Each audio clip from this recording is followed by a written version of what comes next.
Number 14 here in 6.3, really similar to number 13 we just did, except now we're taking this region, which again they're calling R, I called something different before, and now we are revolving it. Actually, it says rotating, but that really should have been revolved about the line y equals 9. So now your axis of revolution is right up here, and again, the function is going vertically around or about a horizontal line. So yet again, this is a dx problem. But just like in the last one, we're going to end up with a big gap right here between the original region and the axis of revolution. That means we're going to be dealing with washers here, not with disks or solid circles. So again, I would try to draw my 180-degree reflection of this region over that line, that axis of revolution here. So I think this is going to look something like that.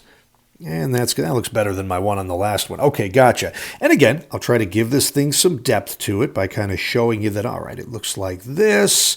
Sure, something like that. There you go. But once again, guys, we've got a hole in the middle of this thing, so we are dealing with washers. And once more, the formula for area of a washer is going to be pi times major radius squared minus the minor radius squared.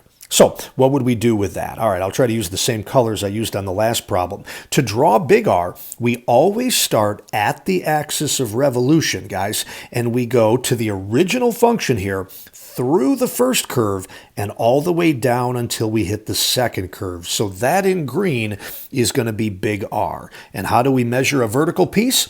Top minus bottom. So what stops big R on top? The line y equals 9. So we begin with that. And then minus. What stops big R on the bottom? That would be this curve here, which is going to be g of x. So 9 minus g of x is big R. Let me switch to purple again now. And now let's draw little r. Little r, again, starts at the axis of revolution, goes to the original region, so down in this case, but it stops when it hits the first curve. That would be little r. So little r, again, is measured top minus bottom. Little r is stopped on top by y equals 9, and then minus, I don't want to assume here, even though I think I know, r is bordered on the bottom by this curve, which is y equals f of x.